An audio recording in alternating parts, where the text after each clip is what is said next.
Bonjour à tous et bienvenue sur la chaîne L'Investisseur Structuré.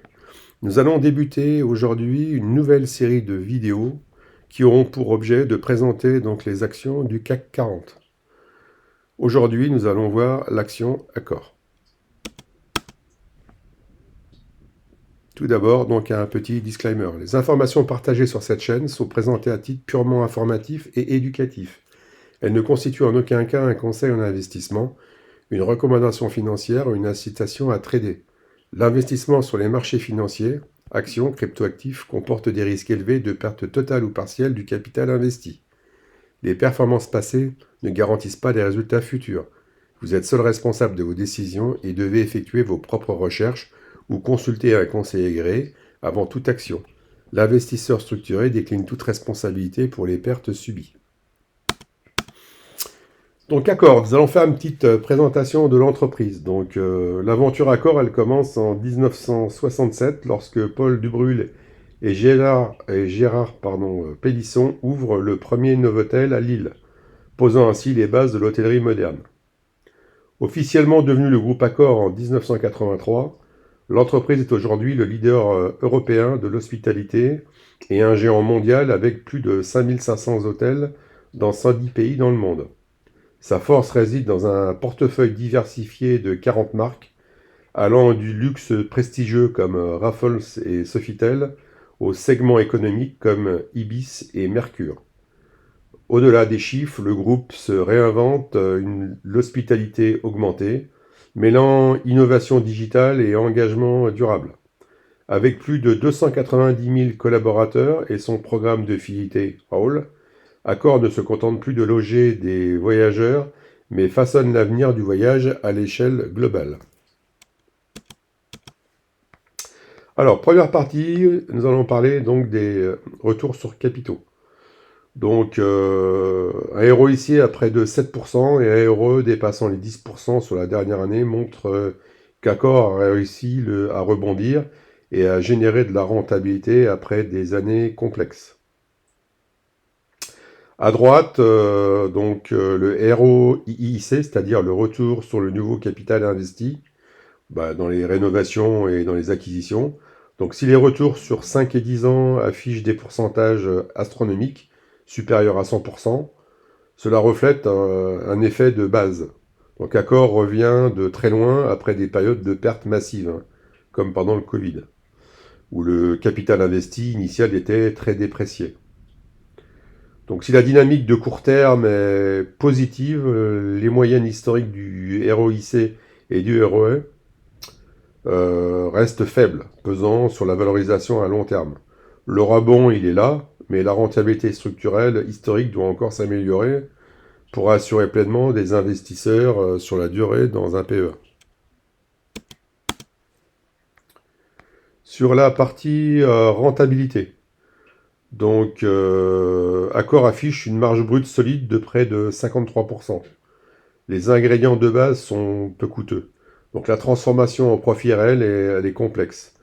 La marge opérationnelle tombe à 15,4%, donc après avoir payé le personnel et les coûts des hôtels, et la marge nette finale n'est que de 7,96%.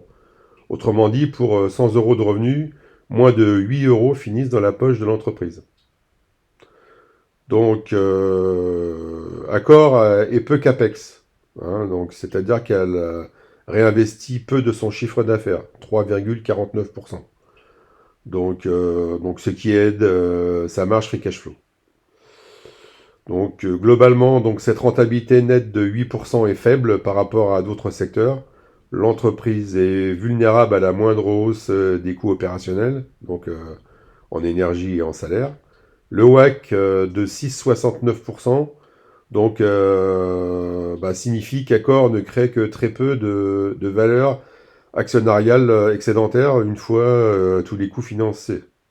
Donc c'est une rentabilité qui est juste correcte et qui nécessite donc une surveillance.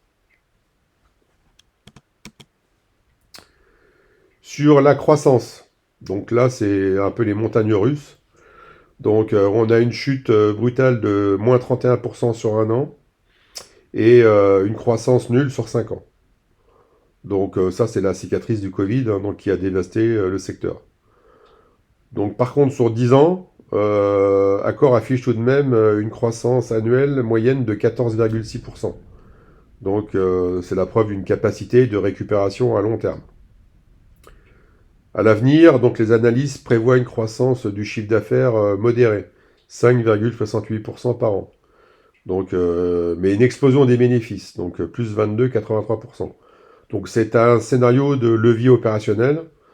Donc l'entreprise pense pouvoir augmenter fortement ses profits sans augmenter massivement ses coûts fixes. Euh, donc ce qu'on peut dire, c'est que la prédictibilité de ce chiffre d'affaires n'est que de 61%. Donc c'est correct, mais c'est loin d'être garanti. Donc investir sur Accor pour la croissance aujourd'hui, c'est parier que ce scénario de forte hausse des bénéfices futurs va se réaliser. Donc après des années de stagnation, c'est un pari. Donc c'est une croissance à confirmer. Sur les cash flows, donc l'argent rentre donc par l'OCF, hein, donc l'operating cash flow, qui a cru de 10,5% sur un an. Donc, mais le chiffre d'affaires est spectaculaire. Ce qui est spectaculaire, c'est le free cash flow libre. Donc une augmentation massive de 39,32%. Donc ça, c'est une excellente nouvelle. Donc ça signifie qu'après avoir payé ses investissements, Accor a généré énormément de liquidités disponibles. Cependant, l'évolution historique reste modérée, hein. Donc le free cash flow est à 0% et sur 10 ans, il n'a cru que de 1,58%. Donc ce qu'on peut dire, c'est que le bond récent du free cash flow est exceptionnel, mais c'est un rattrapage post-crise. Historiquement, Accor a eu beaucoup de mal à faire croître sa génération de trésorerie de manière constante. Pour l'investisseur, la question est de savoir si ce nouveau robinet de cash va rester ouvert ou si, comme par le passé, à la prochaine difficulté opérationnelle, il va se vider.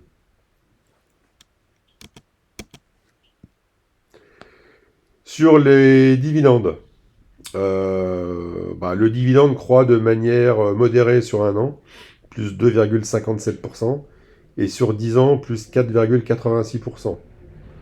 Donc le fait le plus marquant, c'est un bond spectaculaire de 173,75% sur 5 ans. Donc ça, c'est uniquement le rattrapage Covid, car le dividende avait été coupé, hein. Donc Accor a augmenté donc, son dividende 4 années de suite. Donc le payout ratio est de 72,83. C'est-à-dire que pour 100 euros de bénéfices net, Accor en distribue près de 73 euros aux actionnaires. Donc ce qu'on peut dire, c'est que c'est une stratégie généreuse mais risquée. Historiquement, le payout ratio sur 10 ans était de 3,14%. Donc Accor distribuait très peu. Donc aujourd'hui, distribuer 73% de ses bénéfices, donc ça laisse peu de marge de manœuvre à l'entreprise pour réinvestir ou pour donc amortir une nouvelle crise. Donc si les bénéfices chutent demain, le dividende sera coupé immédiatement. Donc c'est un dividende généreux, mais qui reste fragile. Sur la santé financière, donc la dette nette représente 2,58 fois le EBITDA. Donc c'est un niveau de dette qui est modéré et acceptable pour le secteur. Le trafic de couverture, le ratio de couverture des intérêts est confortable à 5,51, ce qui signifie qu'Accor génère plus de 5,5 fois son montant d'intérêt de dette. Donc c'est plutôt sécurisant. Autre point positif, seulement 20% des actifs sont du goodwill, c'est-à-dire des écarts d'acquisition immatériels. C'était un actif corporel tangible. Donc à droite, les scores de pérennité. Donc le Piotrowski score à 7 sur 9, donc c'est un excellent score qui indique une très bonne qualité financière. L'Atman score est à lui à 2,57, ce qui montre que l'entreprise est solide, mais doit tout de même surveiller ses liquidités opérationnelles. Donc Accor on va dire, est un colosse au pied d'argile en pleine reconstruction. Donc sa structure de bilan est assainie, et les scores, ils sont bons. Donc c'est un atout majeur car ça lui donne une base solide pour pouvoir rebondir. Donc même si la rentabilité n'est pas encore parfaite, c'est prêt à affronter, je dirais, les nouveaux défis.